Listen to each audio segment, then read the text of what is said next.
Good afternoon, Merkel. Have any trouble having a discussion? Other than that, let's get started.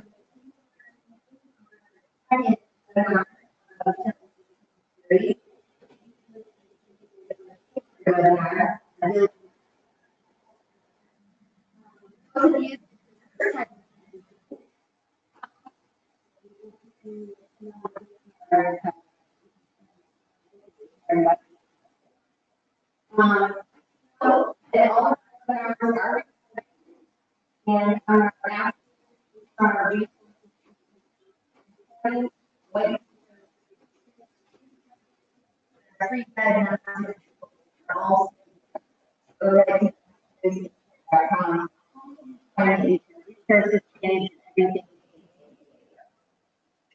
I'm Shannon Merkel again. I've been working at Axios HR for 18 years, mostly in the space. Today we have Lori Cosmer back with us from Axios HR.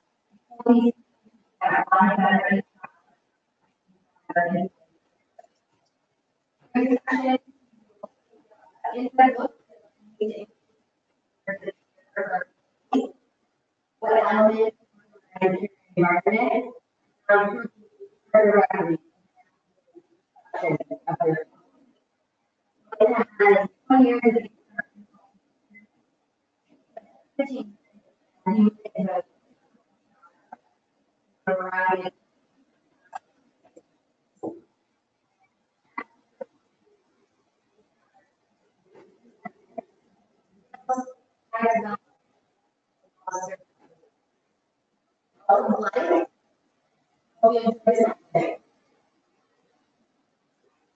Hi, everybody.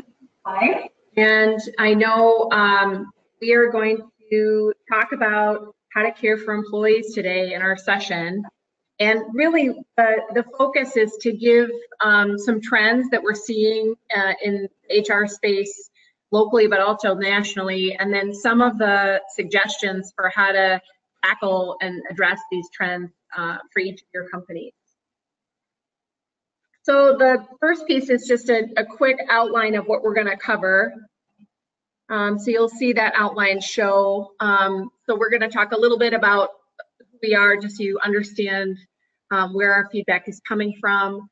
And then we're really going to talk about a couple different trends: employee expectations and how they're shifting, leader and manager expectations, how they're shifting, just trends around administration work in general, the key part of caring for employees, that transactional piece. Some suggestions for how to set up an HR function so that it really does provide solid care. And then we have a couple case studies. So we'll be talking through this, and throughout the presentation, there's going to be a series of poll questions. The purpose for those is to get a little feedback from you in a way that we can do quickly and keep going. But after the webinar is out, when we send the follow-up materials, we'll send the results from those poll questions as well. So getting into the first piece, Axios HR is an organization that was founded in the late 80s here in West Michigan and is focused on a full-service HR solution. We have 3 different areas that we focus on: human resources, that's the business I lead, as well as insurance and staffing. And really, we're focused on providing a personalized approach to that. So there's lots of different vendors in HR, and we feel like a local and personalized focus on HR is differentiated, and that's what we do. So the next piece just talks about why we, basically why we've labeled this employee care. HR is a broad topic. There's lots of different things going on in human resources, and we've basically bundled it into 5 buckets of outcomes and categories of work. The cost piece is related to just managing employment cost generally, so that includes payroll and productivity metrics, insurance costs, those types of things. The compliance side, many of us spend a lot of our time trying to figure out how to keep up with compliance. That can be things like safety or liability. It can also include things like benefits, DOL type of compliance issues. So that's a whole other bucket. And then care, which we're going to talk about today. So the way we really define that is focused on that employee transaction component, right? So how do employees and managers get their needs met, whether that's payroll, time management, benefits administration, or just those, regular routine transactions that they need. But it also includes getting into requests, right? They have a question, they have an issue, they have a thought, those types of things. Competitive is really about recruiting, compensation, and benefits, and then culture is really focused on leadership, management, and engagement and diversity. So we've taken these HR and kind of put it into 5 buckets. Where we're going to focus today is care, and so it's really on that more transactional and support function of HR. The reason it's at the center of our model is because it really does form a foundation around how your employees feel at your organization. And we end up spending a huge amount of our time focused in this space because it's really hard to do well. And we'll talk about some of the reasons why we see that. So so the next piece is a model that we call the HR unicorn. And we call it this because as HR has gone through a lot of change in the last 15, 20 years, what we see is that HR people are being asked to be a unicorn. Essentially, they need to be really strong at administration and technology use, very detail-oriented, lots of transactional work that happens in HR. They also need to be a social worker and be that safe place, that empathetic person who can reach out to a candidate from a recruiting perspective or respond to a grievance from an employee relations perspective, be able to translate communication and really identify with employees and help them understand trends and things that are happening. And then that last piece is stay on top of what's happening in the market and in the industry around compliance and comp and benefits and overall risk management. And so that really is a tough job, especially at a lot of small market employers where it might be one person who's trying to do all of those things. So part of our model is just acknowledging the fact that it's almost an undoable job. I don't know if you guys feel that way. And it is something where we are trying to identify strategies for how to balance these things. So now I'm going to start talking about the trends that we see. So the first one, if I think about what makes care challenging, is really how employee expectations have changed drastically in the last few years. As technology in general in our lives has changed, how we use it, our expectations for it, it's translated absolutely to the HR function as well. And so employees and candidates today expect HR to be mobile friendly, easy to use, fast, simple. And so that's actually, really challenging when you think about all the different types of transactions and things that we do in human resources. So some examples around what their expectations are. And there's a bunch of survey work that really talks about these trends nationally. And I'm sure you probably can relate to some of these. That employees expect to be able to see everything on their smartphone. I mean, it's always in their pocket, it's always with them, and they're imagining that they're kind of managing that transactional side of things on their phone. They don't really want to call someone, email, fax, or have to go talk to someone. When they want to talk to someone, they want that person available, but they don't want to have to. Especially as you think about, virtual workers and organizations that have people in more than one location, this becomes even more of an issue. And really that employee perception and candidate perception around being able to do these things on their phone when they want, 24/7, when that's not being met, people start to focus on other things in terms of that frustration. Some trends just generally as you think about why these things are becoming more of that this general expectation. By 2020, almost 50% of workers will be millennials. They have grown up with technology. They use it for every part of their life. It's just part of what's normal.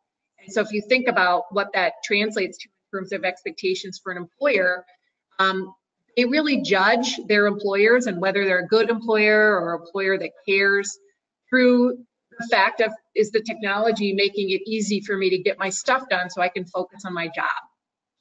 And the other is just taking millennials out of it. In 2015, basically, 6/10 or more than that of adults own a smartphone.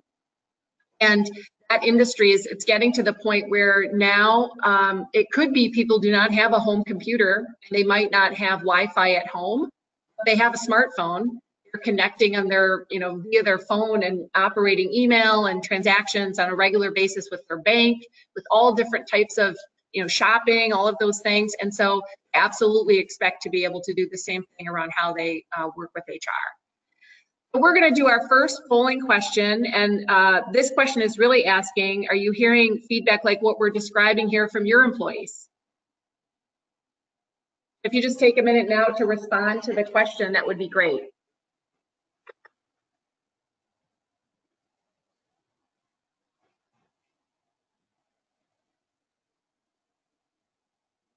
I'll just give another minute for folks to finish voting.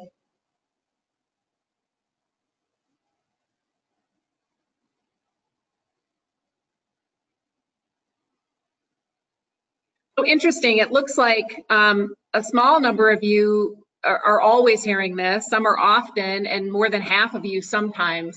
And so that doesn't surprise me. And I think what I'm seeing here is at larger companies, it's absolutely an expectation. And in the small market, a lot of employers are implementing these tools, and it's going to become more and more of a trend over time.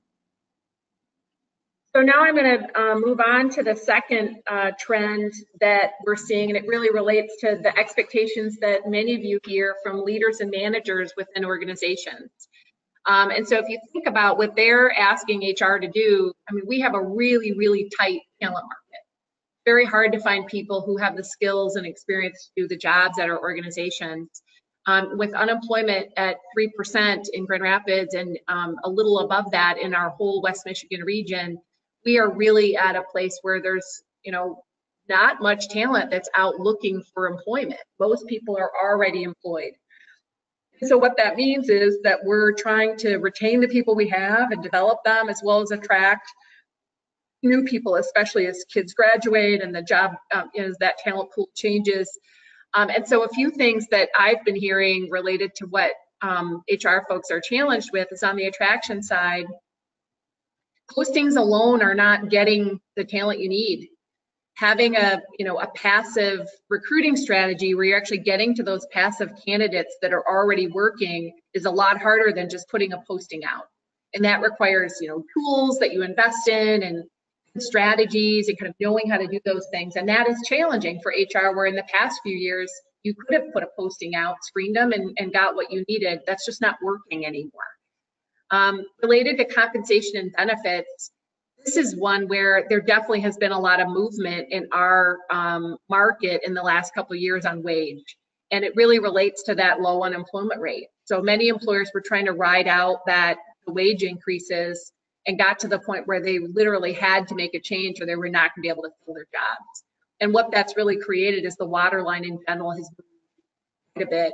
And on the benefits space, it's similar in terms of offering health insurance has now become almost a requirement in Grand Rapids. On the Lakeshore, it's still not quite at that level, but moving, and the trend that definitely to watch. And then related to culture, now with so many places that people can work and options that the talent has, they're really often making a decision on culture versus compensation. And it's things like, is it a location that's easy to get to? My manager take care of me and have a relationship with me, and those things matter more when you're thinking about drawing candidates in. So these are things that are challenging for HR to tackle. If you think about what it would mean for an HR person to really settle these issues, it requires expertise, research, and really moving things with your leadership team. That takes a lot of time. In many cases, these are all time-consuming, complicated things to work on. On the development side, a top driver for engagement, especially among millennials, is personal development. They actually value it higher than compensation on surveys. They're really focused on building their skill set and their career, and they're willing to make long-term trade-offs around compensation to do that. And a lot of employers, especially small employers, have a hard time. I mean, it can be expensive to deliver training, right, or pay for trainings. And so this is a hard one for organizations to support. It also means our managers have to become a lot more sophisticated about how they coach and mentor people thinking about things like job rotations and job shadowing and other types of programs, again, this is a lot of work for HR people to figure out how to do these things. And then on the last side is really understanding that employee morale and engagement, having an action plan, and really helping build those relationships between managers and employees. Many managers got promoted because they were good at doing something. And as they move into a management role, they're still learning how to make people feel like they belong and cultivate that relationship. When you think about these trends, what's hard about it is they all take time. And how does a single HR person or a person who's part of a small HR team get to all of these things? And that really is the challenge. I'm going to ask another polling question here, which is really, are you hearing the same expectations from your leadership? And my expectation would be you're probably not hearing every single one of these requests, but my guess is you're probably hearing some of them.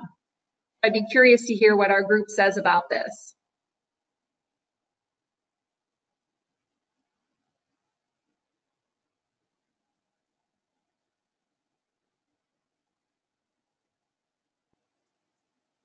All right, so it looks like we had 13% say always, half the group said often, and 38% said sometime. So it sounds like you are hearing these same trends that we're seeing. So that's interesting. It does make working in HR, we should all feel very valued. It's tough stuff. So now we're going to move into, so you have these trends around employees having high expectations, leaders and managers saying we need to get to these real talent-centered issues. Yet we have a mountain of administrative work that HR still has to manage. So one of the things that we've seen is that when we talk to people who are doing this work, and there's been a lot of statistical survey work done as well, about 50% of the work that comes to HR is administrative. And it's driven by employees having lots of life events. If you think about typical life events, they join the organization. There's a whole hiring process for that. Changing jobs, moving from one job to another. That could be a pay change, that could be a schedule change, that could be a manager change, that could just be a job description change. It could be that now I'm managing people versus I wasn't before. When they get married or divorced or have a child or become injured or sick or change their address, all of those things also drive transactional work for HR. And then the last one is when they leave the organization, there's still work to be done, cutting off access and making sure everything's kind of really completed. And so when you think about this, what makes this work, it seems pretty simple, right? And to most people who are not in HR, you'd think, well, gosh, how hard is it? But the reality is it really depends on how you've structured everything. Do you have multiple benefits that you offer? And based on that, how many vendors are you having to tell when any of these things happen? So some of them might say, well, it doesn't matter if I change pay. Well, life insurance can change if you change pay. Or your 401k deduction or calculation might be different based on pay. If you think about definitely joining the organization, leaving the organization, going on FMLA, adding a child, those types of things all change the benefits, right? And there's a communication with all those benefits carriers. And then the other one is really about if you have a time system or a payroll system and you need to manage those pieces, you could be having to update 2 different systems, right? And so this multiple vendor issue or people still doing some of these processes internally just creates a lot of work. And I call it the chasing and catching, right? You're communicating the same thing to either multiple vendors or multiple systems, or you have auditing of 2 different tracking systems where these things have to be maintained and stay in sync. And it sounds pretty basic, but it's actually really hard. And some of the systems that are out there that folks in HR are using don't make this simple. They really require that you do the same thing 6 or 7 times. So the question that I'm going to ask here is really how much of your team's time is spent doing administrative work. What would you guys agree with the 50% statement, or would you categorize it differently? I'll just give a few minutes here for folks to complete the poll.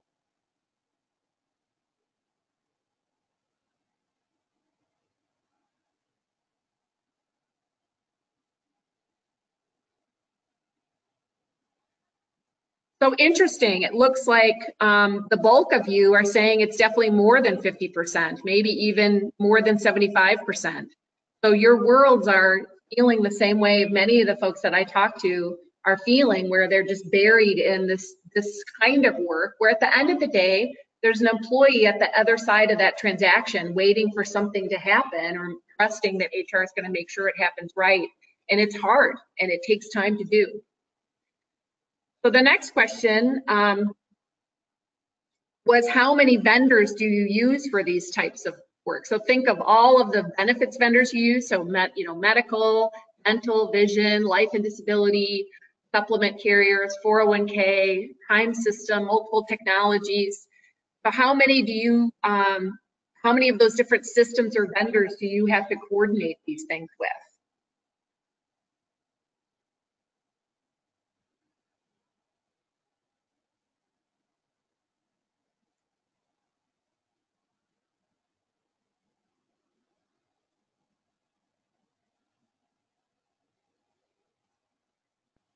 Let's give another minute for the voting to finish.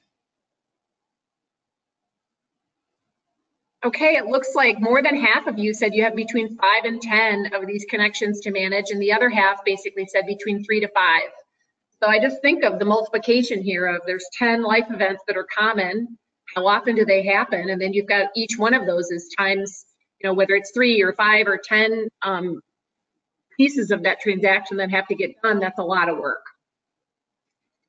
I'm going to go to the next slide here, and this is really our thought process that we use in dealing with these trends and challenges.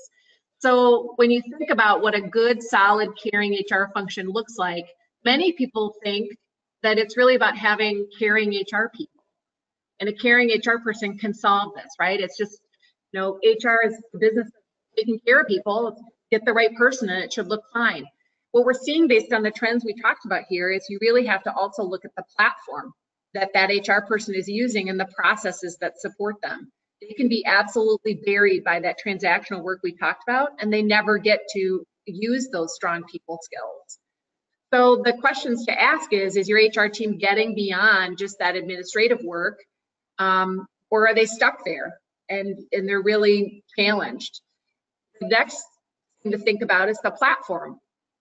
And the things that I would think about related to the platform is, does it connect those different vendors for you, or do you have to do that manually? Does it allow self-service for employees and managers, or do they have to call or email or come visit people to get those things done? Does it automate that transactional work? If it doesn't, there are absolutely platforms out there that do that. And then the next piece to think about is the processes. And often, as you know, with process, it's all about the handoffs, right? And if you have too many people that have to touch something, the chances of error or time delays or just a frustrating experience for the employee goes up. So that's back to, if you've got 10 different vendors that have to know something, and you're manually keying it into their, carrier portal from your system, and somebody had to give you a hand written document in order to make that happen. Think about all the places in that process where it could create rework or a mistake or a typo, could really make the whole thing not work correctly. And so how this translates is to a ratio. That's kind of the typical thing that we look at and say, well, historically the thought process was, if you don't have an HR system, an HR person can serve about 50 employees. But with a strong system, that ratio changes to about 137 employees. So basically, what's the ROI of getting your platform and your process in place is really that you can do this transactional work more efficiently, and it allows the HR person to focus on those talent issues that we talked about earlier. And you really can be an HR unicorn.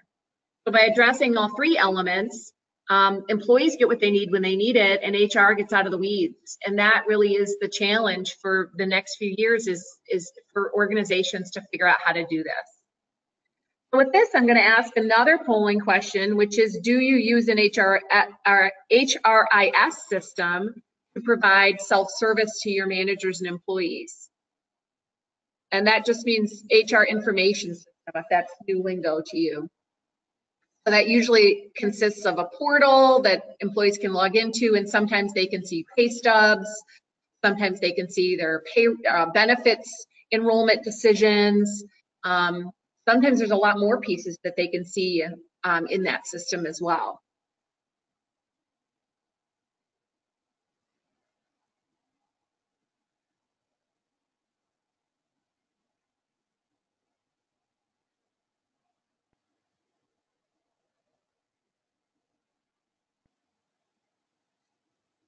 So it looks like all of you are using some type of an HRIS system, which doesn't surprise me. I think the key thing is that system helping you get out of the weeds, or do you have a situation where that process work is really the focus, where the system is there, but maybe the processes are on people really using that self-service and not getting hung up in terms of the connections to all those other parts could be getting in your way. So the next polling question is, do you have all the parts of that HR unicorn piece that I talked about earlier covered? Do you feel like you're covering the strategic pieces, the administrative pieces, and those social worker pieces? So when you look and say, well, we're getting to all of that.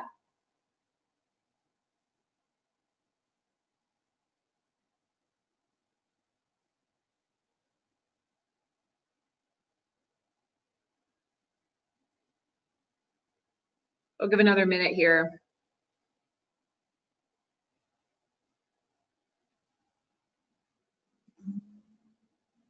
So it looks like most of you said no, you don't feel like you are, but many of you do feel like you are getting to it, which is great.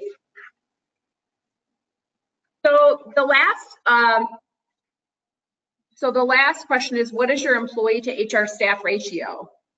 And this is really poking on that piece that we talk about here around if you feel like you're operating at that more traditional 1-to-50 ratio, or if you're doing something where you're supporting more employees than 50.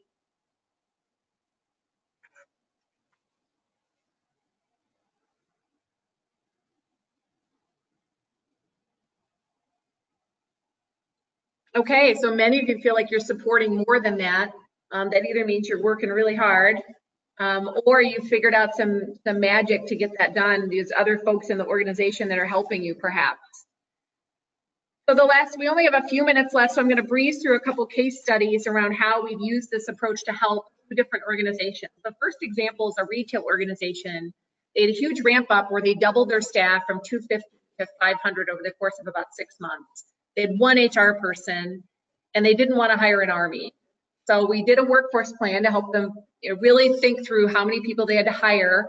They actually outsourced their back office HR to us. We took on all the what I call the donut making. And then they added one HR person. They had 2 locations, so they put an HR person that was more that social worker type of profile in the other location, and they were able to have those people really focus on recruiting and keep that HR ratio and their overall costs down and still meeting the needs of their employees.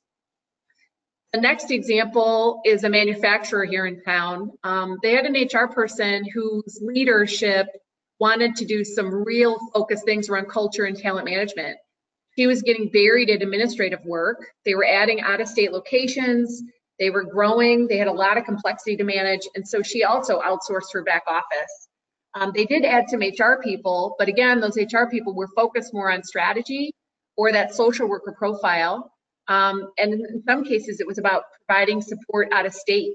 And they were able to kind of manage their overall costs by making those processes more streamlined through the system. So those are a couple examples where, looking at this process and tackling that platform and process piece was very helpful. With that, I know we only have a minute or 2 left, but I will open it up for Q&A. If you want to submit any questions on within the session we're running here, I'd be happy to field a few before we close.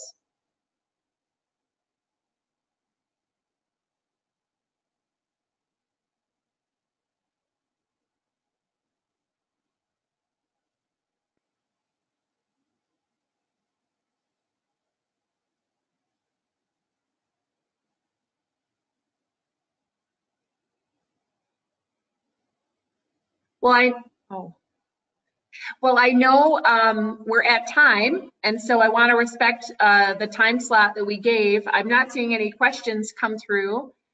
We will be sending the follow-up materials as we talked about, and so please look forward to that, and we would love to hear from any of you afterwards related to feedback if you have some or questions. Thank you very much and have a great day.